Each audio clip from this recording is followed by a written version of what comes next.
Welcome to the Gen Z Stoic Podcast, where every week we strive to lead younger generations on a path to virtue through the insight of Stoic teachings and personal stories from our lives as Gen Z Stoics.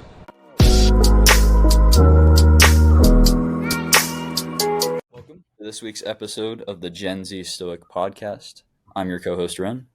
And I am your co-host, Mateo. And after a very long 3-week break of no episodes, we are finally returning back to the podcast with finals and post school year vacations and just a very packed schedule. Took a few weeks off and got all our grades settled up. Took some trips, got settled, and we are officially back for the summer and to resume season 3. Yeah, a little bit of slacking on both of our ends, a little bit as well. I think taking accountability is a big thing for us. Finals did suck. End of the school year kind of kicked both our butts. We had some trips and stuff, but we're back. We're going to work harder than ever this summer. The summer's going to be big. Got some big moves ahead, and going to continue with the guests here shortly. We realize with the guests, a lot more goes into that than you'd think, and securing guests is a bit more challenging than we'd imagine. So we're going to continue to work hard for that, and you're going to continue to see some great guests here on the podcast. But it's just the two of us today. And it's just the two of us because we have a lot of stuff current events-wise that we can talk about. And we decided, you know what, we should talk about these current events that are going on. Some are more important in the grand scheme of things than others. But kind of with that mentioned, the first thing we want to talk about is the Kendrick and Drake beef. You might say, wait a minute. How does this relate to Stoicism? But in actuality, if you recall, I guess it'd be a couple months ago now, our episode on celebrities, we mentioned how one of the biggest issues our generation has is the people that we are looking up to. And I'd be remiss to not say that Kendrick Lamar and Drake are two big icons. They're maybe not people's idols, but they're certainly people that a lot of people look to for entertainment and these other things. And so when these big names who have a lot of influence over a lot of people and, you know, the neighborhoods they grew up in, cities they grew up in, really claim them, it's interesting to talk about. And especially with the accusations that have been thrown around through this rap beef about pedophilia, you know, domestic violence, a bunch of terrible qualities, terrible things. It's another time to be kind of introspective and say, you know, who are we really idolizing? And that's the biggest thing for the Kendrick Drake beef that I want to mention and how it relates really to Stoicism in previous episodes we've done. Despite the fact that Kendrick is winning by at least, you know, a mile, it showcases that these are two both not so great people and who have done not so great things. And yet we give them lots of money and lots of influence in their relative spheres. Drake, I guess, probably more influence than Kendrick Lamar, but certainly they have a lot of influence over sizable audiences. And so with that kind of influence, we have to be very introspective about this and say, who are we really putting on a pedestal here? Nobody's perfect, but I'd like to imagine that the people we put on a pedestal cannot be people who beat their partner or groom kids or keep pedophiles close around and pay them. But we can put better people on pedestals, people who do none of those things, decry those things, and don't respond to them by saying, where's the proof? They respond to them by saying, that's not me. I would never do something like that. And it's very important to highlight throughout kind of all the hype, I guess, and reactions and all of these things is there's some significance to this beef in terms of how we treat people and how society works. And that's what's kind of being ignored right now. Well, first to agree with you, yes, Kendrick is in the lead and it's not close. And I will debate anyone who says anything different. But in all seriousness, some of the things that were said in these diss tracks, if you are unfamiliar with this, by the way, that's fine. Basically what happened was there was a diss track by Kendrick Lamar that was in the feature of a song, and then they just started going back and forth with diss tracks. But some of the very serious allegations and I guess accusations that have been thrown around within these diss tracks are kind of just being seen as a joke or a meme or just something to talk about, when in reality these are very serious things that if they were normal people probably would be taken to a court of law or would be taken further. Like you said, the Kendrick calling Drake out on being a pedophile and like a sex trafficker and liking kids and all that stuff. that's like a really big problem, but because he just happens to be like famous and Drake has turned into a meme in the past couple of years, it's sort of seen as like, oh, like what's he gonna say back, instead of maybe we like shouldn't be giving this guy a really huge platform. That's my personal opinion, and I'll be honest, I've listened to a lot of Drake in my time having streaming services and music, and I think the more we just sort of brush these allegations off and just continue to idolize people that are pretty terrible and have done really terrible things, that's kind of where society's going to stay. And we sort of seen that as well, not just with Drake and Kendrick, but just with influencers as well, who have done like pretty terrible things, and we still keep them famous for our own entertainment. But that's not to say that people who are in these positions of power can't be like imperfect and make mistakes. Obviously, people are gonna do things wrong and have a past of some sort. But when it gets to these really serious things that are one just morally wrong and can be lead people to a lot of legal trouble, it's when we should probably pull the plug and say, well, maybe we shouldn't give this person as big of a platform as we thought. Yeah, and I can kind of, as you're talking about that, I can kind of hear the response, which is we can separate the music from the artist.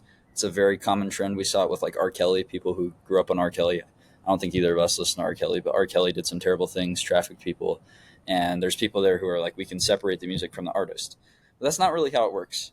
Because A, first of all, they make money every time you listen to their song. It's a very, very, very like fractional small amount of money, but they're still generating revenue from your listening. And second, if we were to reference one of the lines from this beef, Drake mentioning like he makes enough money to live like just off his merch, right?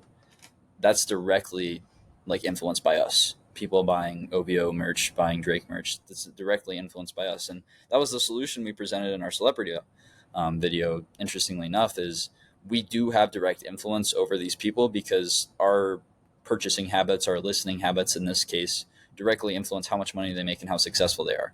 So, if we were to take a stand or something like that, Drake listening decreases by 50%, Kendrick as well, and we don't buy their merch anymore.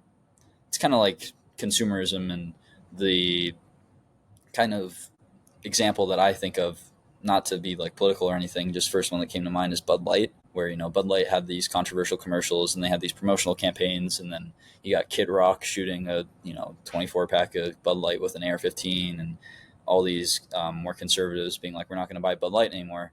Bud Light stock goes down, their sales go down, and all of a sudden they flip their complete marketing around, and now everybody's chill with Bud Light again. So just the first example that comes to mind, we have in the kind of social media era with influencers, with artists, with all that, we have the same kind of purchasing power. And that's how we influence change, right?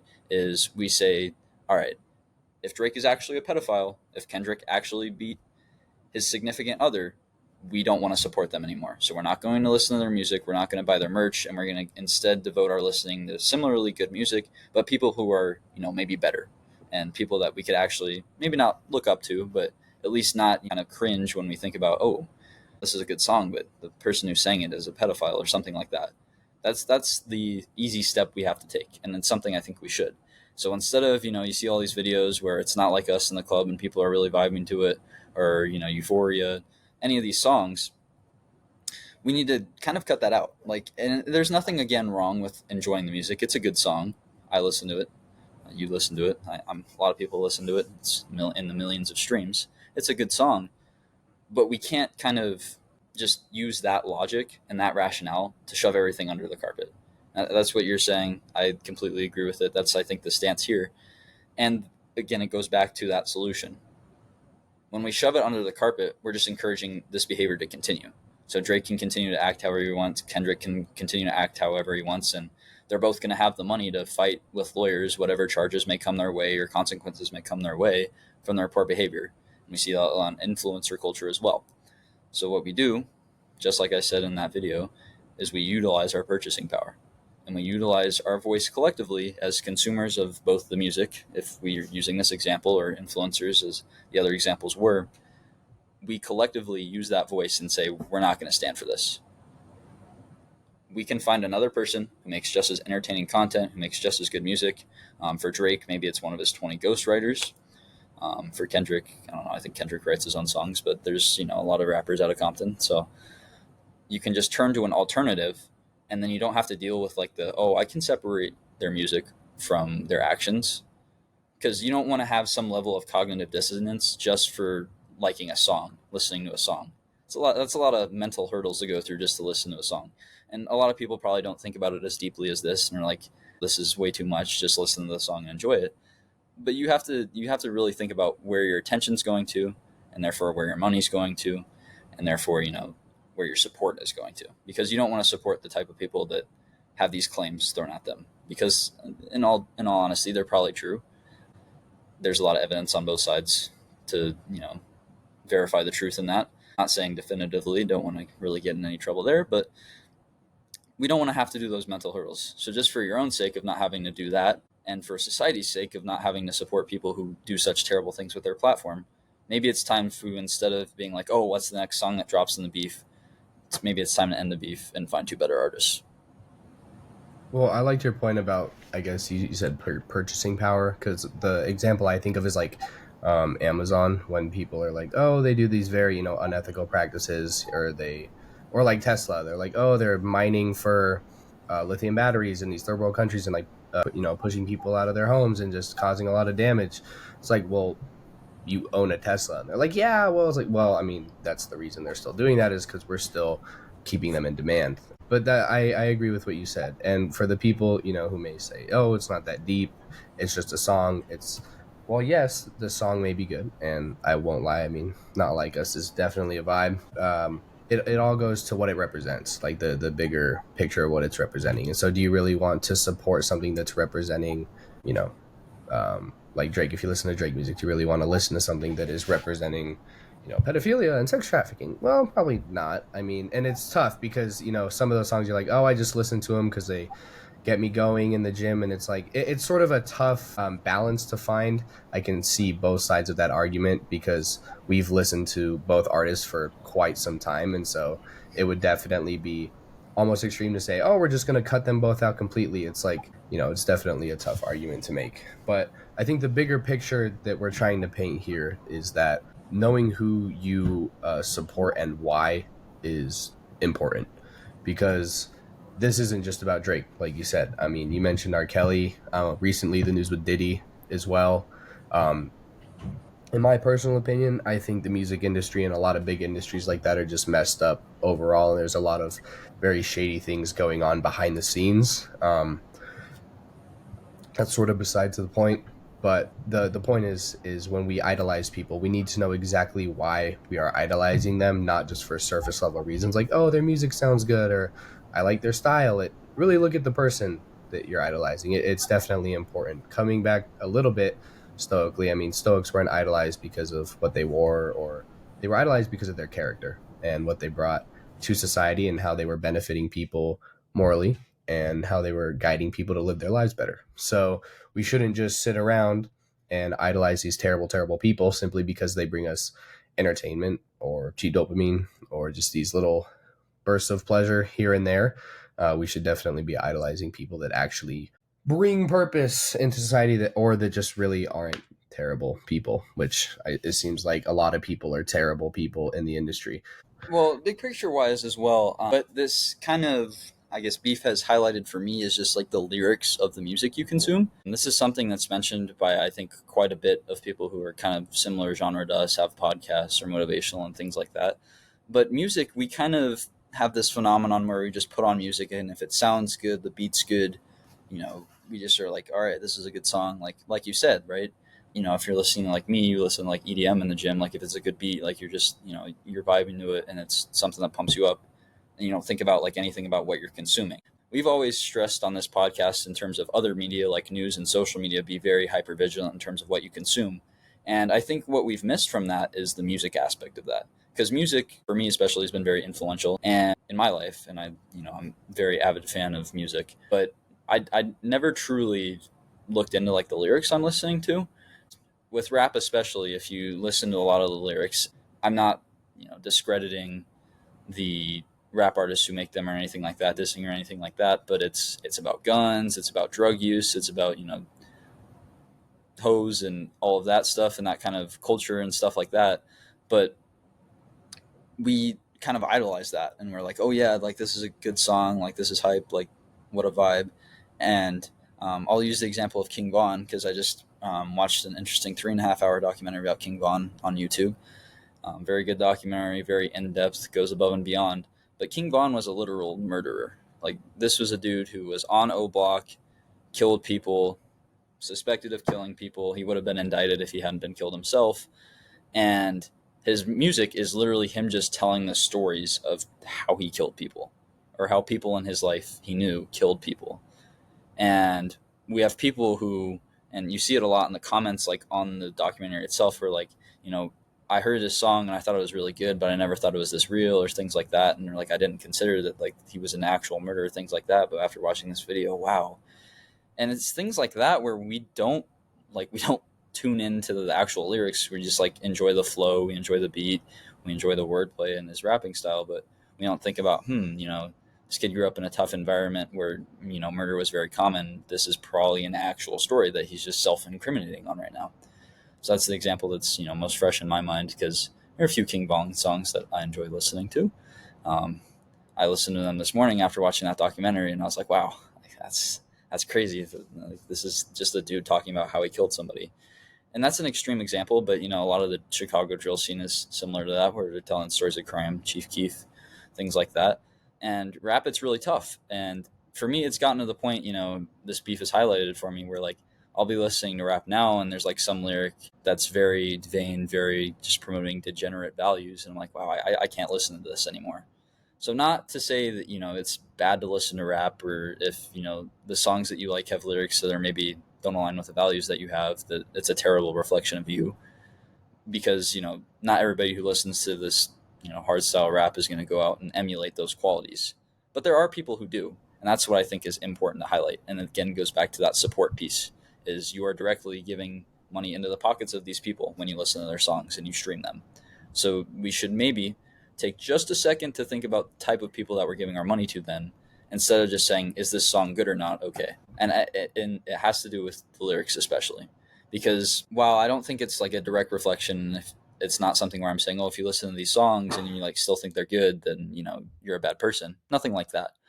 But if you are always, when you're in the car driving, when you're listening to music, surrounding yourself with messages that are like promoting drug use, promoting violence against women, treating women unfairly and terribly, and promoting just being a overall bad person, maybe that's not the thing to do 100% of the time.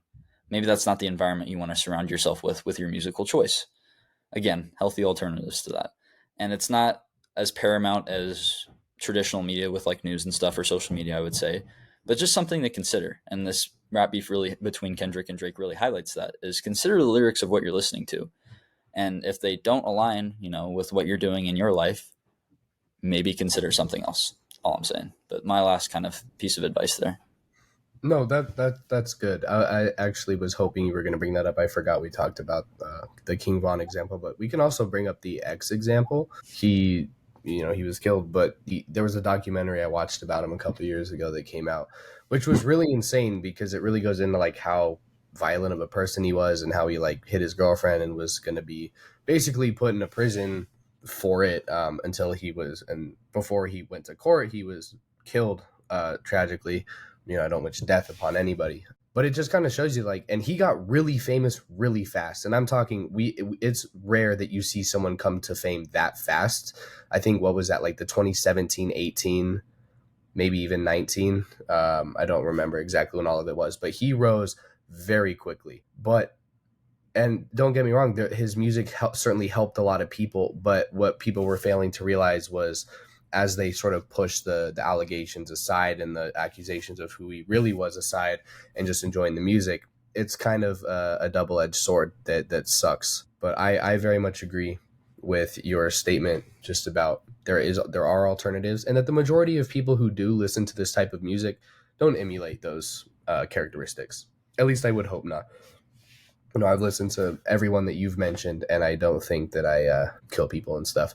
But we know that subconsciously as well, when you listen to these things, it kind of becomes engraved in your mind, and you think about these things more. Even if you just have it on in the background all the time, like you said, you're still registering it one way or another, and it's sort of becoming what you think about all the time and what you see. So there's definitely, and like you said, listening to music for for the lyrics is somewhat important, so you know what you're actually listening to. I think a lot of rap nowadays is just kind of degenerate garbage. If there's any rap I would listen to, I like listening to more Tupac when he was telling stories. Not necessarily every Tupac song, but I just felt like rap a while ago had meaning. And we really only see this in rap. We have this discussion, the majority, about rap songs because you don't really hear a lot of country songs talking about killing people and doing drugs and stuff. And other genres, I guess R&B could be thrown in there as well. But for the most part, when we talk about rap, it's just really know what you're listening to and what it's representing. Because it's important, I guess. It's not something that you should ponder on every single day, and it should be something that has your attention all the time. But just be mindful that of who you're supporting, who you're giving your money to, and ultimately what you're giving your attention to, because it will have an impact. And we can see it's definitely having an impact on the youth today, for sure. Yeah, and I'd like to clarify there that it's not just rap and R&B. I think rap, a large element of it. A lot of rappers are kind of synonymous with gang culture and stuff like that. So you see a lot of more like hyper violence and rap and stuff. But there are country songs that kind of toe the edge and promote bad values, like a lot of drinking and stuff like that. So I don't think there's any industry, any genre or anything like that that's completely innocent of like having terrible lyrics and things like that. It's just really promoting that like hyper vigilance in everything you consume. 'Cause, music is one of those things, kind of like social media, where you don't really think about it. You just scroll or you just listen. It's kind of mindless, just a mindless choice that you don't really think about. And it's something that maybe you got to give a little bit of more thought to. Because again, I'll keep expressing, because it is important to say, like, just because you listen to rap or gangster rap or whatever you listen to, your listening habits aren't really going to indicate what your behavior is. And you're not going to hear some song that's like, oh, I was riding through, I spun on the ops, and then you're not going to like go do the same thing. Like that's not realistically going to happen to a lot of people. But it's just this idea of always keeping kind of similar energy, right? You always want to have kind of the values that you think you promote and the values you think you uphold be surrounding you. And I don't think, at least for me, a lot of the music that I tend to listen to maybe doesn't do that. And I'll be open and honest about that. It's why I'm kind of known as the Blade guy. I'm not sure if Blade is a very popular artist, but we've gotten some comments on our TikToks about my Blade tapestry. But one of the reasons that I love Blade is because it is kind of rap, but he's like rapping about nature and these kind of ethereal things. His latest album goes into a little bit of his drug problem, so there's a little bit of that discussion there. But it's a very, very kind of impassionate album. I really loved it. But that's why I like Blade, right? Is it's not something where he's talking about killing people or like mistreating women. In fact, the Blade community is kind of like the people who are really awkward around women and like avoid women. So that's kind of the cliche of the Blade community.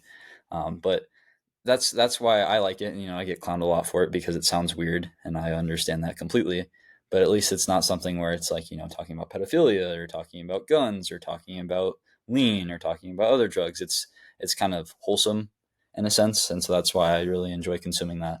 So it's just something where don't feel bad about it if your listening habits maybe are those kind of genres and those kind of songs, but just check in once in a while and make sure that those aren't having a negative impact on you and your view on the world, because it certainly can easily happen. It doesn't happen to everybody, and it's not like a guarantee or anything like that, but it can happen, and it's something to be aware of, especially in something that's kind of more on the mindless side of the decisions that you have to make every day.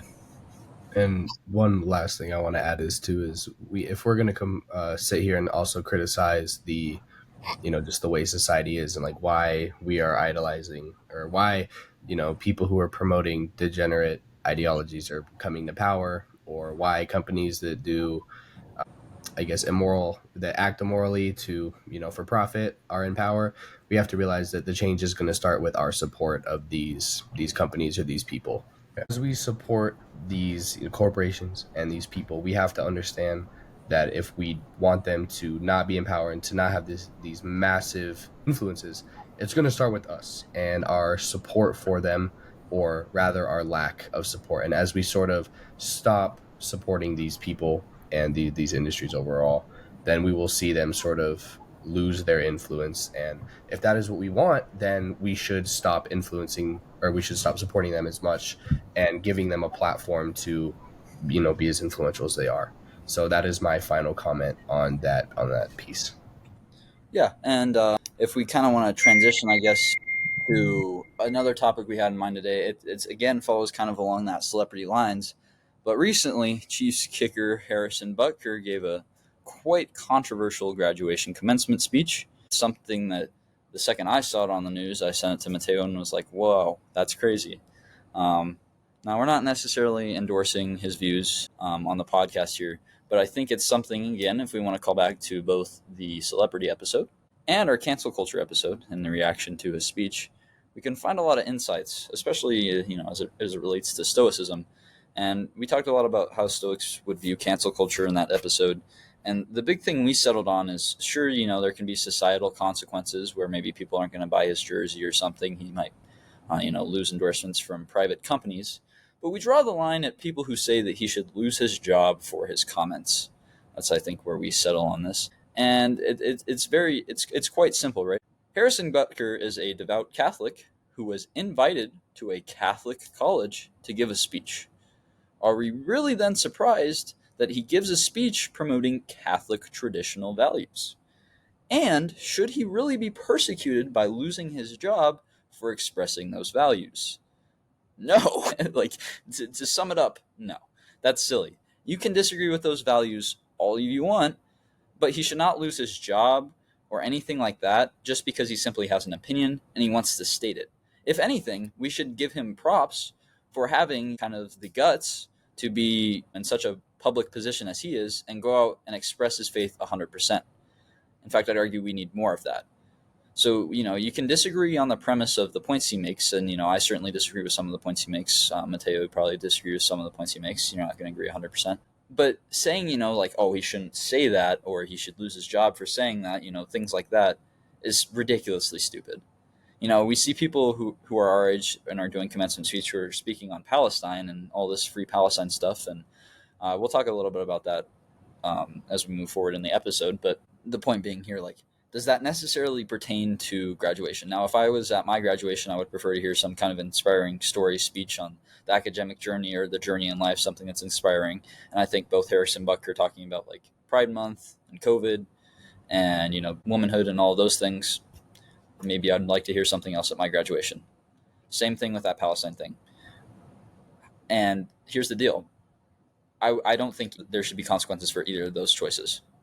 These are people who are invited to give a speech. They get to choose what they give a speech on. I'm not really sure how the commencement speech process works, to be honest. I haven't had to give one. But I assume that you send a copy of your speech and it gets approved, so you don't have some weird stuff going on in your speech that the school doesn't want to hear. And therefore, you went through all the checks. So there shouldn't be these massive life-altering consequences just because you have a really strong opinion and you want to express it. That's what we need to encourage more of. And then when we encourage that and accept that, then we open a dialogue. And that's what's crucial. Because right now we don't have dialogue. Because if we use this speech as an example, Harrison Butker expresses all these views, and everybody's like, he's racist, he's homophobic, he hates women. Bang, bang, bang, bang, bang, cliche, cliche, cliche. And we don't like consider his perspective at all as a Catholic man and sit down at the table for a discussion, or, I guess people on the internet can't really do that with an NFL kicker. He's probably not going to respond to you.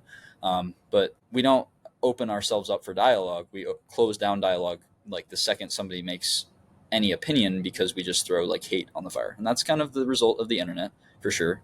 And it's not just about politics or anything. That's kind of where the internet is at now. But what we want to do is encourage open dialogue. And the way we do that is we allow these speeches to continue. We allow people to express their viewpoints openly, and we don't then go try and fire them from their job for expressing their viewpoints. We instead sit down and have a conversation. That's why the First Amendment exists, and that's why this country, I believe, is so great. And so that's just kind of my thoughts. And I think, if we wanted to tie Stoicism into it, there's an inherent element of Stoicism of never apologizing for like who you are and the opinions that you have. And I think for somebody to express their strong opinions, whether it's Palestine, whether it's Harrison Butker's opinions, whether it's another political figure expressing their opinions in a commencement speech like Biden did today, I believe, whatever it may be, allow them to do that. Allow them to have their moment, allow them to voice their opinion, and allow them to be unequivocally themselves, because that's how we build a strong and confident society. And that's how I tie Stoicism into that. But that's just kind of my initial thoughts on the situation. Well, I do not disagree with anything that you said. And I would like to further sort of elaborate on the idea of having the free speech and having the ability to speak your mind. That's the thing, right? Is everyone is all for free speech until somebody says something that really just gets them, or really that they really disagree with. And they're like, you can't say that. Well, sorry, but you can. That's the beauty of free speech, is we're able to say whatever we want. Now, regarding the speech specifically, not to really delve into it too much, I did not see any form of hate speech or any form of speech that would maybe incite violence further.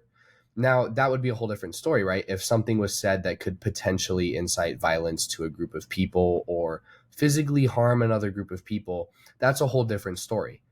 But words, in term, what he said was not that, to my as I reviewed it, and I think you would say the same as you. Also, we both watched the speech, we've read the transcript, we've talked about it. But the thing is, also, is when the media covers it, it really only covers bits and pieces, and then sort of displays this narrative of, this is, he said this and he hates this XYZ. But if you really go out and read the whole speech, I mean, I'm gonna talk specifically about the part where he hates. It's said that he hates women, and that he is that he's a misogynist. Right. I went through the speech, and I looked at it in great detail, specifically the section in which he is discussing essentially the roles of traditional femininity and what it means to be a mother. And what I found was that there was nothing that says women should not be in careers, women should not work hard to achieve their goals. Simply put, in summary, what he says is women should their primary focus should be on their family over their career. And I think that can be applied to both men and women, and to just all people. Is family should be at the forefront of what we do. We should never choose our career and our money over our family. And that is also a very Stoic concept. The Stoics believed that family was very, very important, and that choosing material riches and self gain over family was wrong.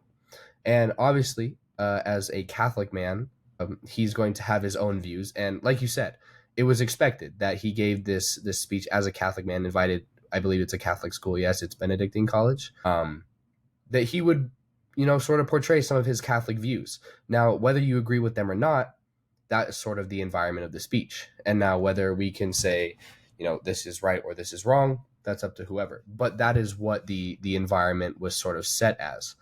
And so I think, I would advise, if you are going to read into the speech and research it, read the transcript, and listen to the speech with an open mind, to really try and hear what he is saying, because it's very easy to have a point of view and really only pick out the bits and pieces that you want to hear that help strengthen your argument. You told me about the speech, and I wasn't really sure what it was about, so I went in and listened to it unbiased. And I picked out the bits and pieces. There were things I do agree with, and there were things I disagree with. I can see the pros and cons of his speech. But like you said, I completely disagree when people say he should lose his job, he should be canceled, and he should lose everything he has because he decided to speak his mind. That's the beauty of free speech. And we did an episode on cancel culture and why it's pretty toxic to society, because it sort of incentivizes people to not speak their mind in fear of being canceled or having their voice taken away. And that's pretty toxic to just the beauty of being able to share new ideas and new perspectives. We are not advocating that free speech includes hate speech. Technically, free speech encompasses all speech, and by definition, it does. We are not supporting hate speech by any means, but free speech means any speech. And so, technically speaking, anything can be said. These are not my opinions. This is just based solely in the Constitution and what is factual. However, regarding Harrison's speech specifically, there was no hate speech that we deemed, and don't take our word for it, read it yourselves. But that was sort of my piece, is as much as we want to disagree or hate the guy, it is in our rights to say whatever we want. Yeah. And again, it's the difference between like societal consequences and then, consequences in terms of like a real life perspective. And that's the difference, right? The reaction from a lot of people who are angry at the speech is like, the Chiefs should let him go, the NFL should ban him, yada, yada, yada. That's ridiculous for expressing opinion. if you want to disagree, if he wants to get, slammed in the media because, Kansas City, the city of the city's like Twitter account blasted him, the Chargers made fun of him. That's the appropriate response, right? Like if you disagree with it and he gets made fun of, okay, that's the natural consequence of what he said. But if the consequence is him losing his job or something like that over a simple opinion, that's ridiculous. And I'm glad you mentioned the actual specifics of it, because the biggest issue people have with this speech is him calling women homemakers and the idea of traditional gender roles, which again, if he's a devout Catholic who is speaking at a Catholic college, shouldn't really be a surprise that he's expressing these. But let's actually read some of the text from his speech, because these are two important observations I made in terms of like, why are we so upset about this? The first one that I kind of like, and it's because it mirrors what we do on this podcast in terms of we've had episodes on traditional masculinity and traditional femininity, and we said it's equally important that both are present in the home.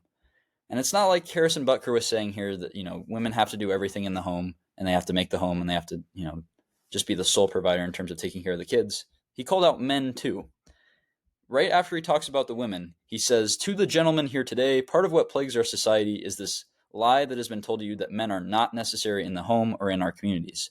As men, we set the tone of the culture, and when that is absent, disorder, dysfunction, and chaos set in. The absence of men in the home is what plays a large role in the violence we see all around our nation." If he calls out both sides, I really don't understand what the problem is here. You can disagree, but he's obviously not targeting women and saying women should only stay in the home. That's the second observation as well. If I scroll up here and find this, he talks about how many of the women are going to have great careers. How many of you are sitting here now about to cross the stage and are thinking about all the promotions and titles you're going to get in your career? Some of you may go on to lead successful careers in the world, but I would venture to guess that the majority of you are most excited about your marriage and the children you'll bring into this world.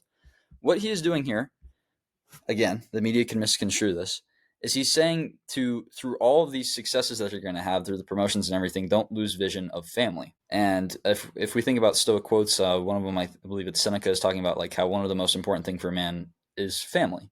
And that's for anybody. And we have lost that in society, right? My favorite line from this speech is when he talks about the degenerate cultural values that are supported by the media. And that is kind of, I think the degenerate cultural values go hand in hand with like an absence of family values for me personally. And so I think we kind of see this here. The media is in this country is promoting degenerate cultural values. And so when you see here somebody challenging that, I think it's very easy to start a smear campaign against them. And I'm not saying that's what's happening to Harrison Butker here. He definitely said some things that were deservedly controversial and, maybe not inclusive. But those, again, are his opinions, and he's allowed to express those. And you can agree or disagree, but wishing harm upon him for them is ridiculous. But when somebody kind of goes opposite to what the traditional media is saying, there tends to be this kind of perception of them as a negative person in society. We see that with a lot of political figures. Whether you're watching, Fox News, they're going to massacre a bunch of Democrats. You're watching CNN, they're going to get 24/7 coverage of every minute of Trump's trial and try and portray him as a criminal. That's just kind of how media works. It's very sensationalist. They're going to take sound bites that sound good, and they're going to say, "Oh, he said these 3 words. We're going to cut out the rest of the sentence and say he hates this group of people." That's kind of what we see in today's media, and I think that's what we're seeing here. And it's very interesting when you have people with actual brain cells who are not traditional media. I'll use 2 examples here: Bill Maher and Whoopi Goldberg. These are traditionally kind of left-leaning people, so they would probably disagree fully with all of Harrison Butker's views, but both of them find no problem with his speech.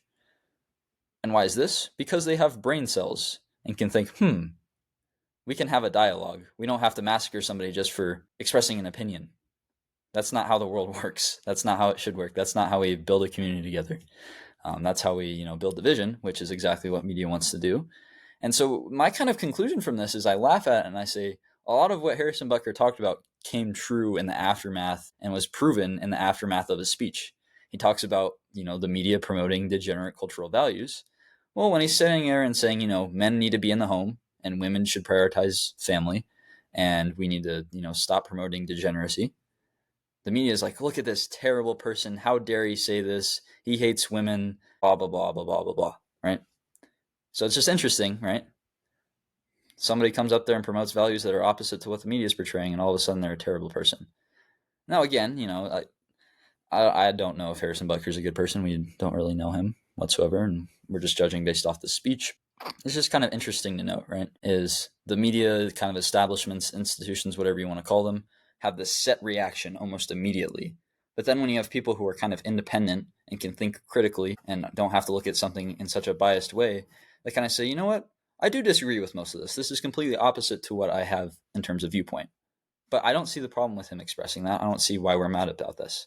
I think that's the healthy response. And I think that's something that, if you look on social media, you look at these news articles, you might think that there's a lot of backlash and that he is in deep trouble. I don't know if, this is accurate, but I believe I saw an article that said like his jersey sales were number one on the team now or something like that, big boost. So I think what we're noticing is that when you look just on social media and you look just on media, where there are very negative places where the ability to think critically is not rewarded, it's criticized. These places, very negative and saying this is terrible speech, but these people don't think critically. They're very biased. They don't look at the source like Matteo said he did, unbiased. Instead, we need to look at these people who do think critically and do these analysis and, have a degree or something and have some intellect. If we look at the alternative, which is, thinking critically, looking into things, reading it, developing your own opinion and not being told what to think, then you start to see that, maybe if you disagree with it, that's fine. But you come to that healthy space where it's like, we need to have dialogue or else we're just going to stoke further division in this country. Because I don't really think his speech was all that divisive, to be honest. I know that America is becoming a much more secular nation, and Christianity and Catholicism have kind of come under a negative spotlight for a lot of people. But I don't think it's really that divisive to say that we should all prioritize family more, which is exactly what he did in this speech. I wholeheartedly agree. I was having some conversations with a couple people recently, just about pretty hot topics that we have today, and I think the best thing to do when you have a very intense discussion with someone about hot topics as such is really just remain very calm, rational, and be willing to accept ideas that might be uncomfortable. That's Not being stoic. That's That's basically very stoic. being stoic. I've recently had some pretty intense conversations with people, and as I've practiced stoicism more and more, it's really become prominent to me how simply being calm and rational in a conversation just helps with everything. And it honestly, if you are talking to really anybody, I've talked to people that are so passionate about their ideas, it seems like they will never believe anything else. Responding in such a calm manner that, by the way, is not condescending, because some people can get two things mixed. When you're being extremely rational and calm, they can almost see it as condescending. But if you do this in the right way, and you respond and you engage in conversation in the right way, people are more willing to kind of sit back and accept an opinion or an idea that might be uncomfortable. I've really seen it play out. And so I think this commencement speech is a great example of how we can practice that. Because while the media was super quick to cover and say all of these things about his speech, it didn't really give a lot of people time to really sit down and think about it and talk to each other about it without having the media sort of shoving these narratives of what it was sort of down our throats. And so I think it's important that not just with this speech, but with topics like Palestine and Israel and like the speech or pride or politics or any major social issue that we are seeing right now and have been seeing, it is important to have passion in your opinions, super important. But what's more important is for them to be logically formed and made and created with through reason and rationale. And so I encourage you, we are certainly passionate about our ideas. We have a great passion behind stoicism, and that is what leads us to, create the podcast and our platform. But we are even more willing to sit down and listen to other ideas as well. It's simply, I think, living based off of as much, rationale and simply fact-based opinions as you can is such a great way to live, because it allows you to really know what's fact, but then accept opinions and then try and determine, the most reasonable solution or the most reasonable outcome that you can. So final bit that I would just like to say about the speech is, if you haven't watched it or listened to it or read the transcript, I would encourage you to do so and do it multiple times. Really, really, even annotate the transcript. Really try and dissect things that he is saying and try and really understand, one, the context in which the speech was given, who the speaker is, who his audience is, and then how that affects what he's saying. I thought it was very interesting, and like I said, there were things I did agree with, and there were things that I disagree with. But there was no part of me that's going to say he can't stand up there and give that speech and say exactly what he said. Yeah, and then the backlash after should only be contained within your personal sphere, right? With that purchasing power, it's to bring that back up, right? With purchasing power, if you disagree with Harrison Butker's perspective, then don't support the Chiefs. Don't support him. That's fine. That's your choice, and more power to you for doing that. But saying that like, oh, the NFL is an organization or the Chiefs should hold them accountable goes outside of your personal sphere there, and I think that's an inappropriate reaction then. And I But think it was smart of the NFL to say, his views don't reflect us as an organization, which they did come out and say. I think that was sort of just a good disclaimer to be like, oh, this doesn't represent the NFL. These are his personal opinions. Totally fair to well, say. no, yeah, no doubt. That's like a basic corporate standard, right? When we get sponsors, that's what we're going to say. So it's just like a basic company standard. So that's a very appropriate response from the NFL. But I like that you mentioned passion and all of these things because the trifecta for me, and I think it closely ties into Stoic values in terms of being an effective debater and just an overall intellectual individual, is passion or ambition, whatever you want to call it, intelligence, and then rationality, which lacks emotional response. Rationality for me means lacks emotional response, and then everything else in terms of the definition of rationality. And when you combine those three, you become a very, very effective and persuasive person. And I think what that means is because when you combine the passion, you obviously care about what you're talking about, you care about what you're expressing, and people want to hear passion. They don't want to hear, we see a lot of disingenuous things in our society and a lot of people who are obviously faking what they're caring about and are just doing it for money or some external motivation. So you want to see passion. We really love to see passion, but it also has to be intelligent, right? You can't be passionate but not know what you're talking about, have absolutely no clue, spouting off facts that are nowhere close to being accurate. Then nobody will care because you're wrong. You don't seem to even care about being right. But then you also need rationality and a lack of emotions so that when you are challenged, you don't get defensive. You might want to defend your point. That's fine, but you don't get personally defensive because the second that you get personally defensive in a debate or you see the speech and you get offended, then you shut off your ability to truly listen and comprehend.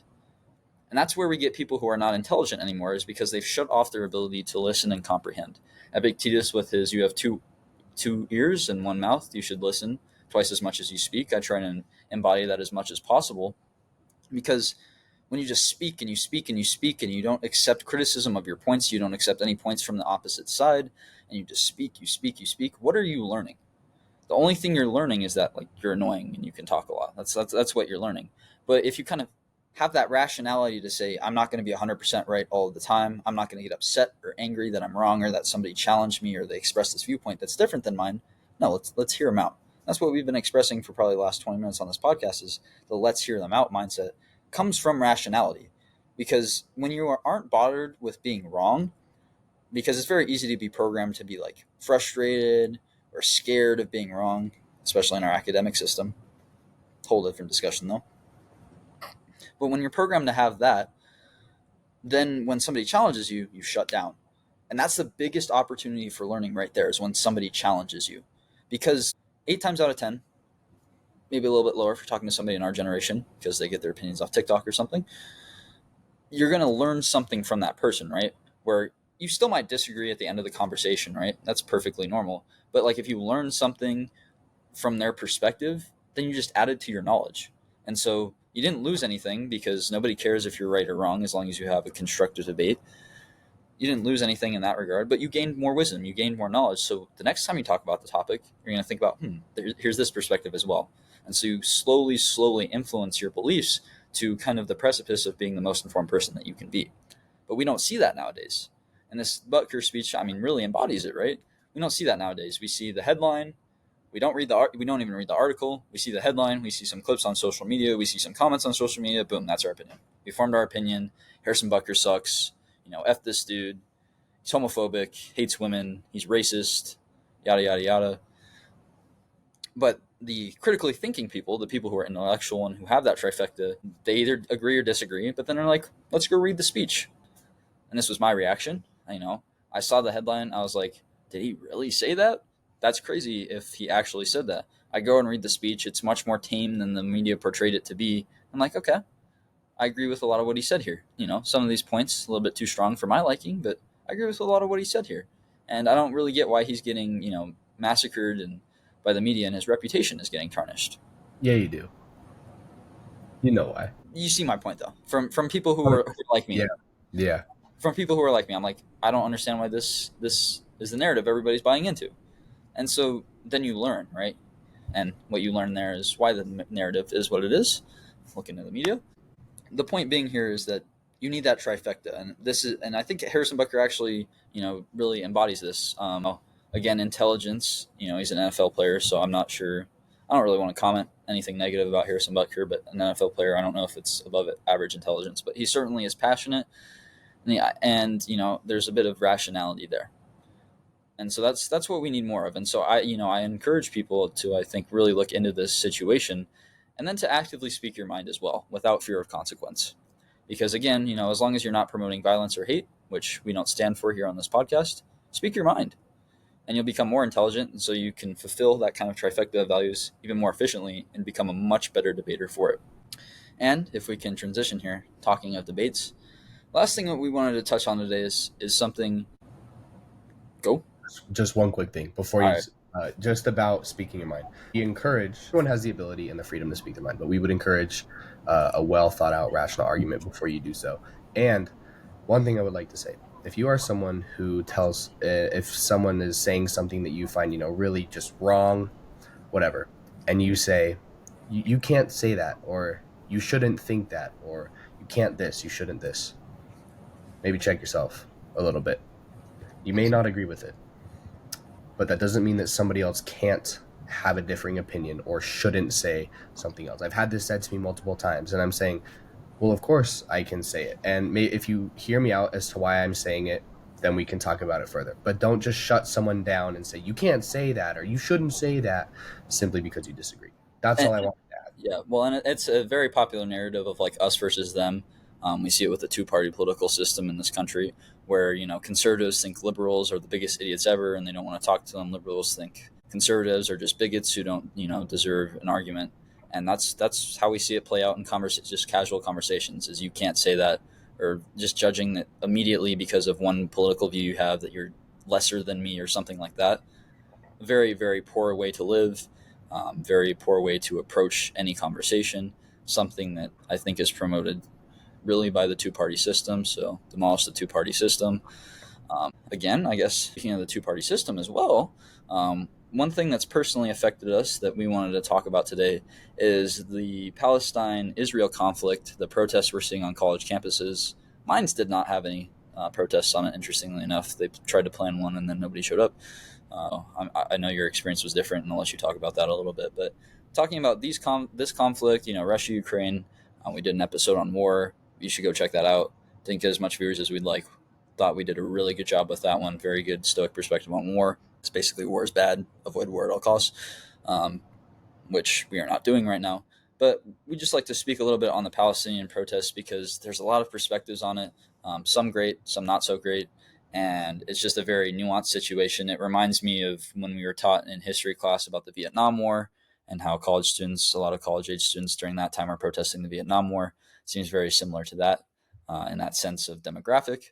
Definitely not tactic, but just a lot of interesting historical parallels that I noted. And it's something that has closely affected both of us, and we'd really enjoy talking about. I'm sure our audience would love hearing us talk about it as well.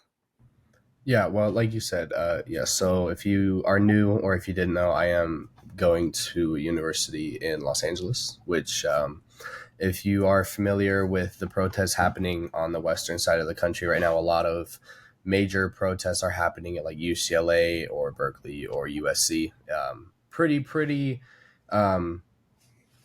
extreme lengths of the protests as far as they've gone on college campuses. I'm not saying it's good or bad. I'm just saying we've seen, people camping out.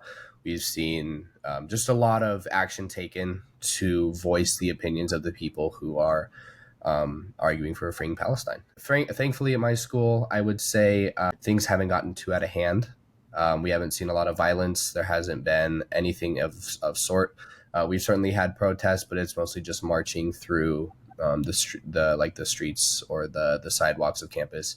And again, as someone who comes into this issue as unbiased as possible regarding just the freedom of speech, I have no problem with people's right to protest. I think that's a right that we have, and that's a right that we should be using if we believe in something very strongly. I do certainly have an issue when it gets violent, and it really sucks because a lot of the times when things get violent, it actually has nothing to do with the initial or the original argument. It's simply just sort of a byproduct. A lot of the times we see violence, it's not even people who are part of the organization, it's people who hop in and make it violent so that the organization protesting gets hated on, or vice versa. People just are very angry in the organization and they just do something completely not even related to the cause and just wreak havoc. So it's certainly a complex issue that's not all black and white. Regarding just like the violence, we've seen violence on both sides. We don't stand for either. We're not and I'm talking about in the protests, not about the actual war at the moment. We've seen Jewish students being violent towards Palestinian supporting students, and vice versa. And neither of it's okay. In our war episode, we talked about how you don't fight fire with fire. The answer to fighting violence is not more violence. Marcus Aurelius: the best revenge is to be unlike the enemy. Right? Waste no time arguing what a good man should be. Be one. It's really this concept of the best way to stop the fire is to stop feeding it. And so with the violence that's happening within the school communities, I feel very sorry for the students who are simply there, exercising their right to protest or to speak, or simply, not protesting, and they just want an education, and then they are getting an unsafe school environment. That I feel very sorry for the students. I think this issue has become very heated, and rightfully so. I think what's happening in that area of the world right now is awful, 100%. And I think we can both say, the atrocities that are being committed on both sides have been horrible. And we'll go into that in a minute. But what's really unfortunate now is with the protests and sort of what we're seeing is it's us versus them, zero sum. One is right, the other is completely wrong. There's no sort of wanting to really talk about this in a civil manner. It really just gets really heated, and when someone speaks their mind on an opposing opinion, we just see it backlash. It gets violent. It just gets really heated. People get shut down. And it's unfortunate because as serious of an issue as this is, and as much attention that we acknowledge that the issue should be getting, it's sort of going in the wrong direction. Now, I understand the people being upset because, for example, at my school, I will not name the school or the person for my own sake, but the administrators are closing doors and refusing to talk about this issue. Particularly, our students are upset with certain stocks that we fund or companies that we fund that are supporting genocide, essentially. And the people who are in charge of these decisions are closing their doors and refusing to have a conversation. Now, I think that's very wrong. I think, completely shutting down the idea of a conversation to, share ideas and have a civil discussion is wrong. I also think the, sort of the disturbing and violent backlash towards that is also wrong. But I understand the people being upset that they aren't even getting a say in the first place. So that's sort of my experience. I've seen protests happen, but I'm also aware that it's not as severe on my campus, and things haven't gotten as violent and as disruptive. That's sort of my experience. I know you said one was going to happen, a protest, but no one showed up. So I'll let you speak on your experience, your opinion. But for me, trying to be as unbiased as possible, I see the upset, both sides being as upset, and I think it's getting very heated to the point where a civil conversation is sort of going out the window, and I think that's very unfortunate. Yeah. So I guess I don't really have any personal experience. We had a few mini protests and stuff like that, um, which is interesting because mine's being an engineering school is very close relationships with companies like Raytheon and Lockheed Martin, which are providing a lot of the weapons to Israel. So very interesting that our campus has not been very active with that. But there's so many things that I can bring up about this topic. It's hard to try to choose one to start with. The first one I'll choose is just it is one of the rare events where like I'm proud of our generation. Is that our generation? They might not be doing it effectively, They may not be doing it in a way that, brings a lot of support to their cause. We are voicing our opinion, and we're very active in doing that. And we're getting very politically active. And I think that's something that we need more of. So that's kind of my first thought on that is, I think a lot of them don't really have a lot of information and know a lot about Palestine. If you see a lot of the interviews with people who are actually in those encampments and things, I don't know if they know the full details of the situation and what they're standing up for. But I'm proud that our generation is a generation that wants to stand up for something. Like that's great, and I think that's something that we need more of. However, with that kind of being said, I think again, if you look at those interviews and you look at um, some protesters who are calling for like intifada, which is just a series of suicide bombings and like senseless violence. They don't. I hopefully they don't know what that means. I hopefully they're not calling for that, or they don't know the history of Palestine, things like that. It's kind of funny that a lot of these protests that are noteworthy where this is happening is like Columbia University or Ivy League schools where we supposedly have our best and brightest. And I think for me, not that to take a shot at higher education, even though I think higher education is a scam now. But you see these students who maybe aren't the most intelligent in terms of being knowledgeable about the situation and do dumb things that don't generate support, or they harass Jewish students for no reason when the Jewish students have nothing to do with the current situation. And you think, maybe Columbia University isn't where the best and brightest are. Maybe these Ivy League schools have fallen off a little bit.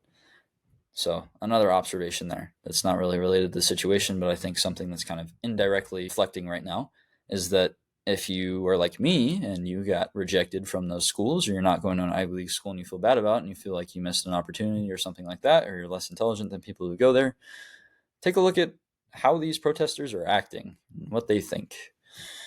Maybe you weren't supposed to be there. Maybe it's better for you that you aren't there. Maybe Ivy League schools are just a reputation thing now instead of an actual academic excellence thing. That's insane for you to say such a thing.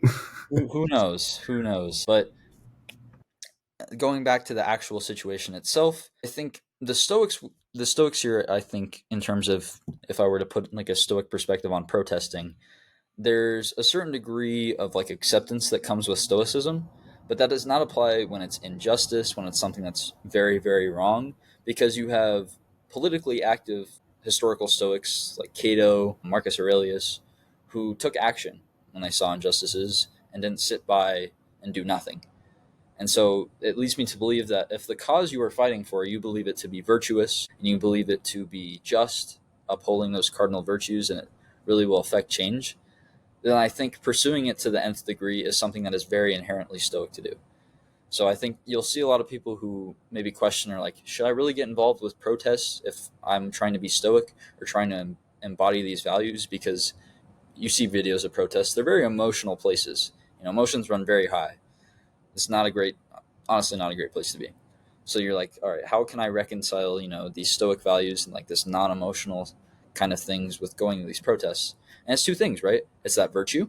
Is it a virtuous cause? And is it peaceful? And I think what we've seen with these Palestinian protests, I believe the statistic is like 97% of them are peaceful. So we're good there. The issue that I take with it, though, is these encampments on like college campuses, fine. Like, that's a great way to protest. Giving your speech on it, bringing a Palestinian flag when you're walking across the stage, again, you're right to do so. But when you see, if we use an example from Colorado, their area campus, I believe it's Metro State, they literally had to shut down campus because they were doing sit-ins in the buildings, and so students have to take all their finals online now. That to me is ridiculous. Again, they have the right to do that, but nobody's going to support a cause that does that, because you're just harming other students who again have no role in the situation whatsoever just because of this cause. Who's going to support that? I don't find that that's going to generate a lot of support. So that's where my kind of line is for protest. I'm all for protest when it's, ending injustice and supporting a really good cause. Great, go protest. I'm really glad that people are executing their voice. Very proud of that. But when you do that in a way that disturbs other people's ability to just simply go to school, that's where you lose me. Because interfering with those people when they have no power over the situation whatsoever, they're not the direct stakeholders, then what are you doing? You're just getting people that hate you. And that's not an effective way to do that. So it's not something where I'm like, you know, hating on these protesters because they're doing it. I'm just like, why? This makes no sense. You're not going to the people whose opinions actually matter. You're disturbing people's ability to do school, which is what they are paying to do, and you expect people to be sympathetic to you. It doesn't really make sense to me. So that's my advice. Stay in the encampments, do that thing, do the graduation stuff, do stuff that doesn't disturb other people's ability to learn, and go to college. Well, learn's a stretch because I don't know how much learning you do in college, but uh, don't disturb people's ability to get a piece of paper that they're paying $100,000 for, give or take. In state, yeah. If you go to a school in Los Angeles, it might be a little bit more, but if you're like me and you go in state, it's like $100,000. Still an insane amount of money. $100,000, $200,000, 250, whatever. All of it's But an insane amount of money. But But I would like to add to your point real quick before you go on is I've said that to people. Like, I don't think the education of students should be disturbed. And I get the common response I hear is, oh, I'm sorry, like the genocide of, children in Palestine isn't enough to like disturb is too much to disturb your education. And I'm like, I understand your frustration, but that is not a logical rebuttal to the fact that you are causing more harm to people who are not doing anything to support your cause. Now, I understand why we would be upset about that. Yes, but does that mean that we should then go and harm more people and sort of interrupt their education that they are paying for simply to make them aware of a cause? We're already aware. We are already aware. It's not that we're not aware or that we're not supporting you, but it's we can support things while also remaining focused on our own things. Is what I would say to that. We're aware because we heard you outside walking around. No problem. You have the right to do that. But then to walk in and then disrupt the education of other individuals to further emphasize why you're protesting, that's where it sort of just becomes you're sort of stepping out of line. That's all I wanted to say. well, and that response too. What is the student who, just to throw in a random example, I'm not really sure if this happens or not. What is the student who's in the library studying for their calculus final? What really influence are they going to have on the situation in Gaza or the situation on your campus, right? Again, it goes back to you're targeting the wrong people. Your protest should be directed at the people who can actually change things, because if you're directing at people who can't do anything to change, then it's a waste of time for you, right?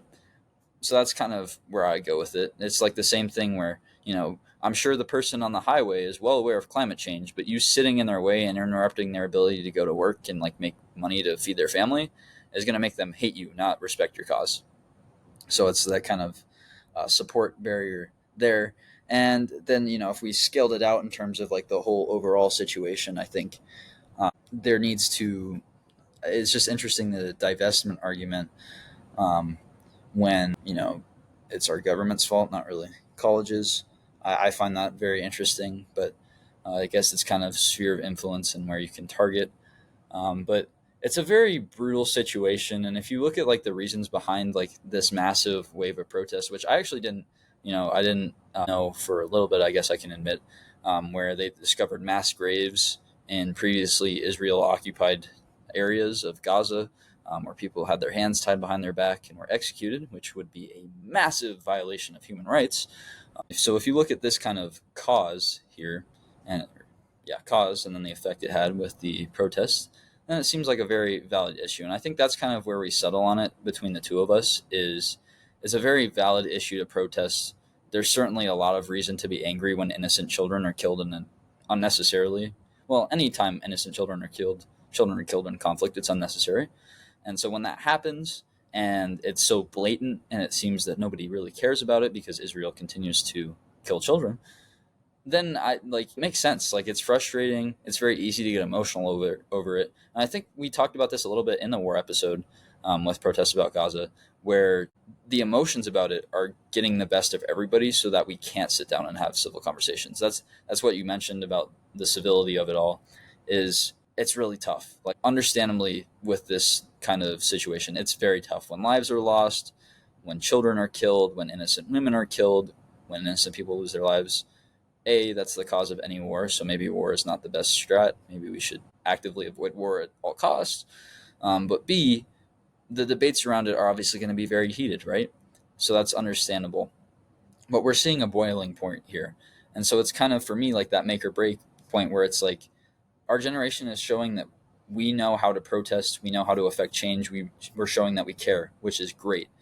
but are we going to show that we can do it in an effective manner that people will support? Are we going to do it in a self-destructive manner that just causes a bunch of division and nothing changes?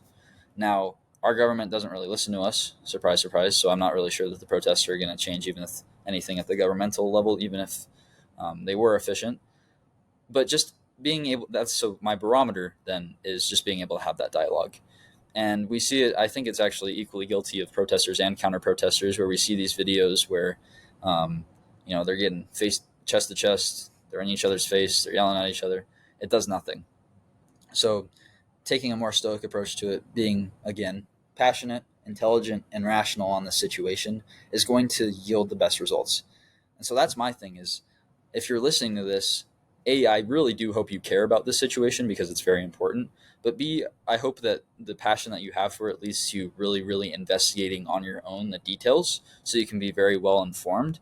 And then you can just know the events instead of just being angry about something you know nothing about, which then just leads to you looking dumb or having a non-productive conversation. So that's my two-part advice there.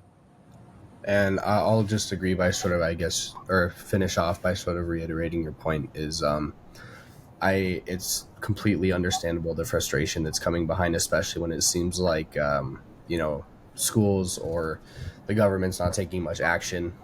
So it's very understandable why there would be frustration, and obviously we can both admit, completely unbiased, it's pretty unreasonable now to still be in Gaza and be committing all these atrocities, and the murder of innocent children and people it's horrible. There's no justification, for that.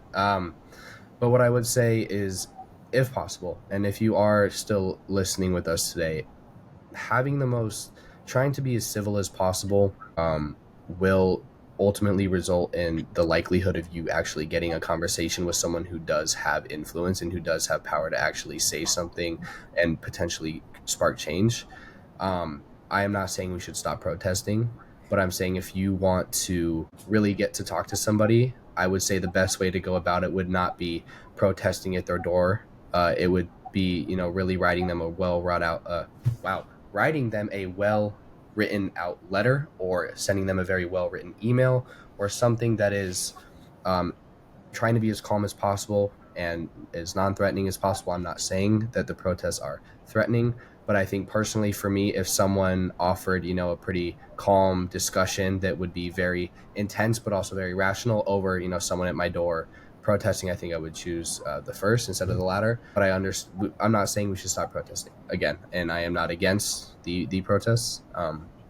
But like you were saying, it's important that we have and maintain the ability to sit down and really speak about these things calmly, because as passionate as we deserve to be about issues as such, it is equally as important that we're able to sit down and put the emotions aside and speak rationally and look for maybe a compromise, or instead of just us being completely right and the other side being completely wrong, really just trying to get somewhere, even if it's one small step, rather than not getting anywhere at all.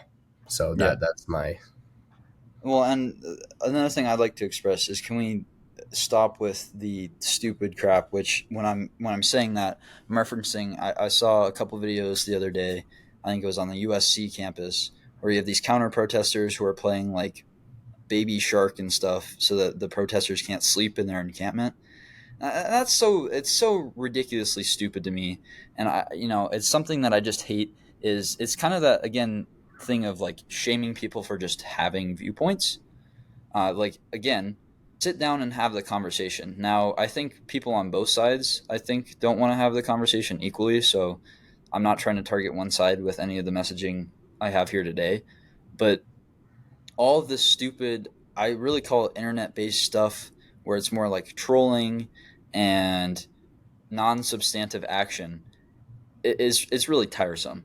And I think it paints us very negatively as a generation, because the people I see do it are usually people who are our age or in college. No surprise, these protests are on college campuses.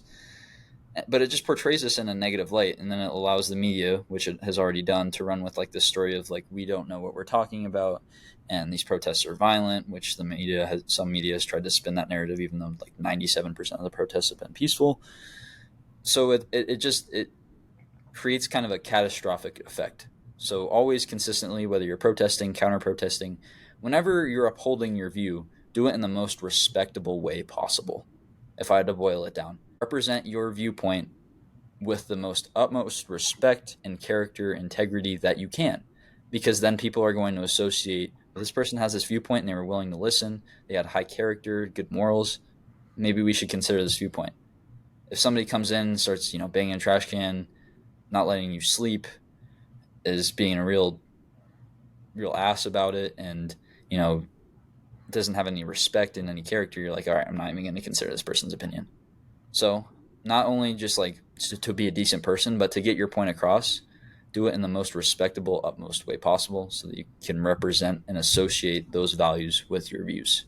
That's how you become a very good person, very effective at articulating your viewpoint and affecting change, which is what our generation wants to do, so Yeah. they can learn a lesson from the situation and see the results in real time, which I'm very interested to see. And one of the best ways to go about doing such is, instead of focusing on weakening the argument of the opposing side, focus more on strengthening your own, right? So the best way to really, I would say, get support is not attack the other side, um, is to explain, it's to strengthen your own argument. We see that a lot as people spend more time saying, these people are wrong because this is this. That's why you should support us. A better way to go about it is to say, we believe this, this, this, this. This is why you should support us, or this is why you should listen to us. It's a lot more civil. It's a lot more peaceful, because then there is no, I guess, even the idea of an attack of the other side's opinions, and it just will come across as someone, or if it comes across like that, someone will more likely be willing to engage in a conversation about it.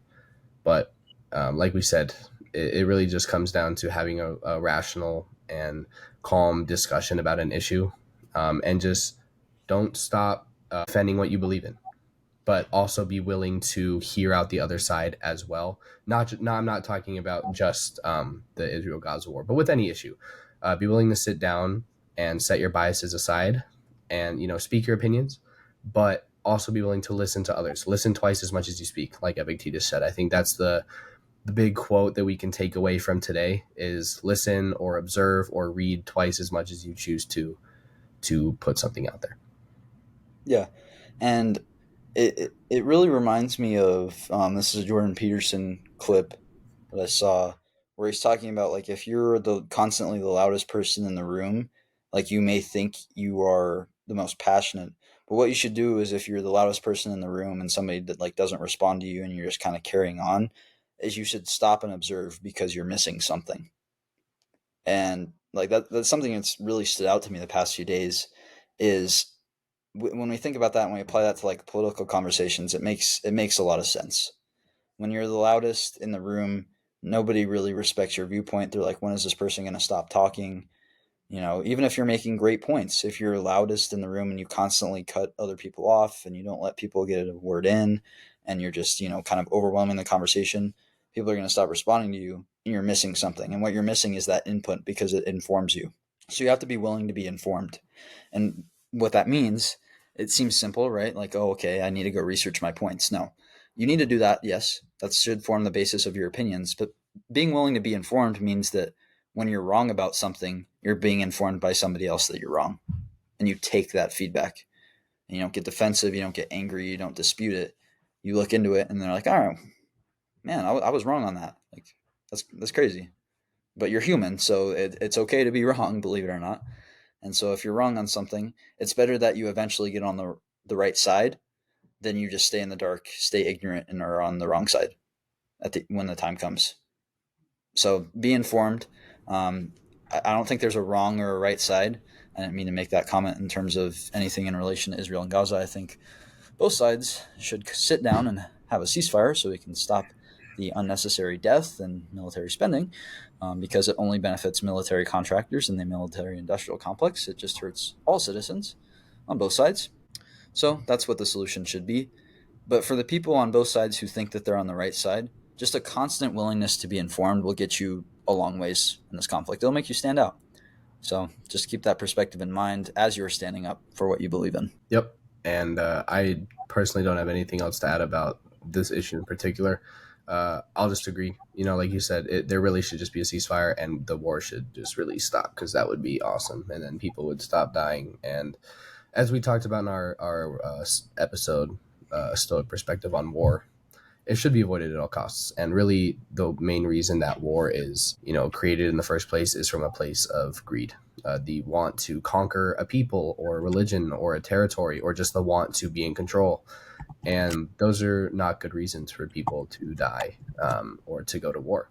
There really is no good reason to go to war. And I think the one thing we discussed was the only way that a Stoic would justify going into battle is if you are in danger and defending yourself and your territory and your people, is if it's a very completely last resort option. But that is really the only reason that a Stoic would justify war. So I think if the Stoics were here today, they would say the most logical solution is simply a ceasefire. I mean, it really doesn't get much more complicated than that. But I agree with you. Like you said, stay informed and be willing to be introduced to new perspectives, not just with this issue, but with others.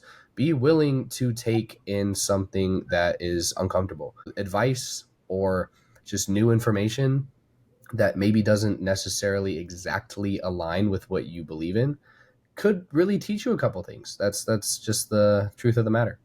So I don't have anything more to say about this. I think those are the three big birds that we were going to be knocking down today. One thing that we would like to say is our most recent guest, Ryan T. Quirk. We would, if you have listened this far, we would very much like to sort of speak on what he has been doing recently. Ren, I know you have more of the details, but Ryan recently spoke, and we will put the link to that video in the description. Whether you're listening on Spotify, YouTube, or whatnot, you can click on the link below to watch his speech. Ren, continue on where I am leaving off. Okay. All right. Yeah. So Ryan, very impressive. Gave what I feel like was like a professional TED talk at the Institute of World Culture back in April. We haven't uploaded an episode in a while, so this is when we finally were able to promote it. But it's called "From Fear into Love: A Young Man's Odyssey." It's about Ryan's life journey. Very informative. We've both listened to it. It's a great listen. Really profound. Teaches you a lot. Like Mateo said, we'll put it in the description. It was an hour and a half. Worth the listen. So go show some love, some support for Ryan, and we are excited to see what he does in the future. So, with that being said, this has been this week's episode of the Gen Z Stoic Podcast. If you've stuck around for the hour and a half and our ramblings about current events, thank you for listening, and be sure to tune in again next week.